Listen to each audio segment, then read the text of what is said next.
Welcome to Michelle's Story Time, Story Time, Story Time.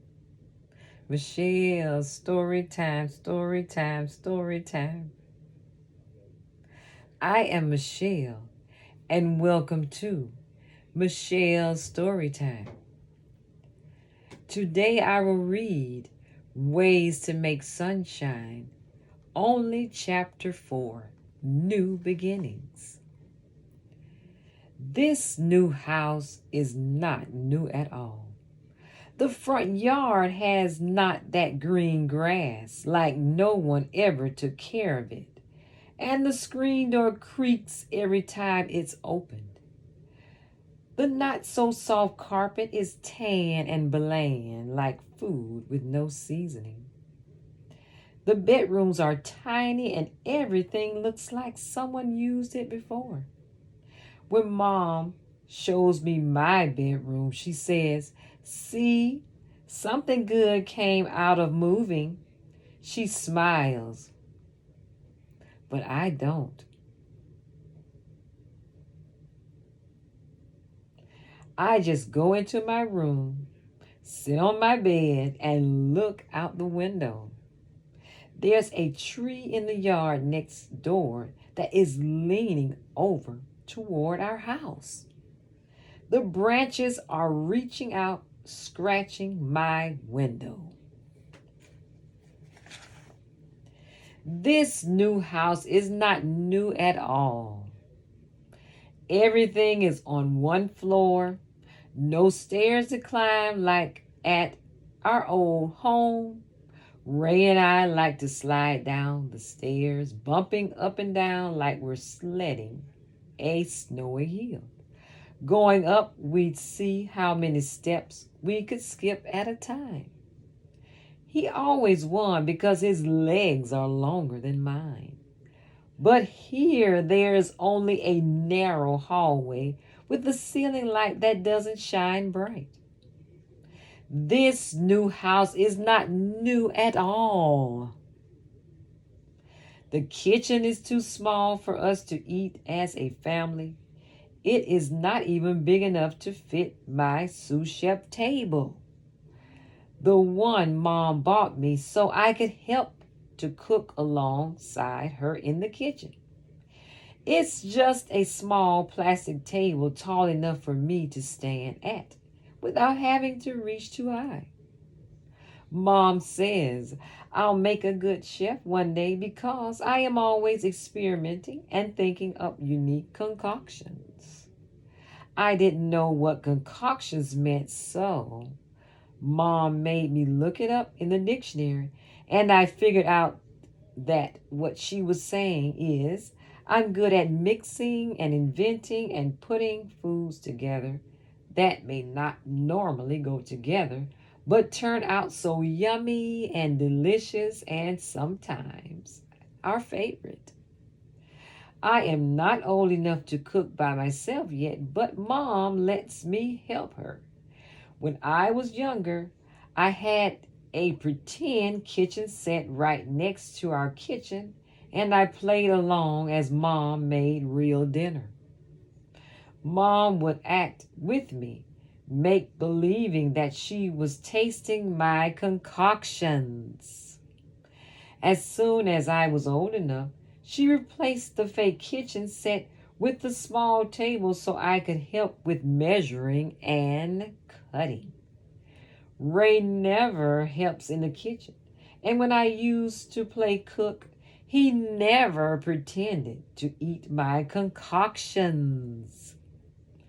He only likes it when I have something real to feed him, like when Mom let me bake brownies with her using the real oven. We tried out one of my recipe ideas, lemon brownies. Yum! Ray thought lemons and chocolate were not going to taste good together. But when he went back for seconds, I knew I had proved him wrong. Mom thinks maybe one day I'll be a food critic. I didn't even know what I didn't even know That was an actual job, to taste food and say if you like it or not. But I bet it is the coolest job to have. Sipping and tasting all day, telling people yes to this and no to that. Would my belly ache after eating so much food? I asked Mom, how am I going to cook with you without my sous chef table?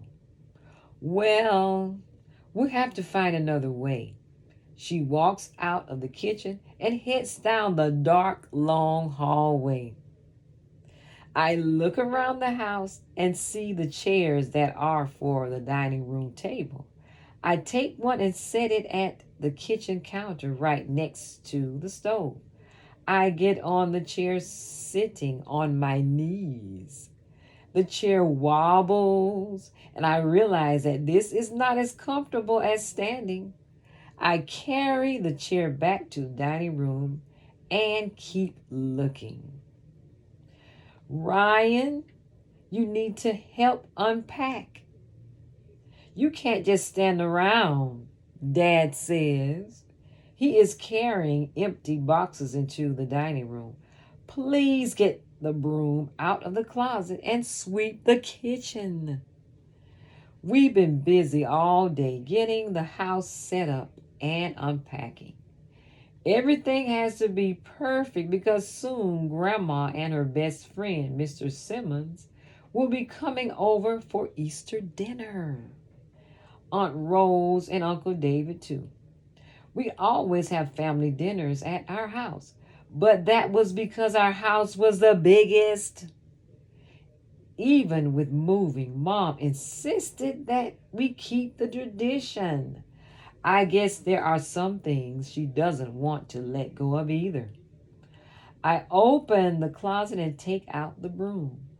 I know Dad said to sweep, but before I do that, I take out the step stool I find folded in the back of the closet. I open it and stand at the kitchen counter, right next to the stove. It's perfect. I will be able to cook with Mom and reach everything just fine. We'll cut and dice and measure together just like we always do. I think tonight we should cook one of our favorite dishes like we used to at our old house. But then I decide that since this is our first night here, I should try out a recipe we haven't had before. Something in this place should actually be new. The end. Thanks for listening. And please remember to like this video and subscribe to my channel. See you next time. Bye-bye.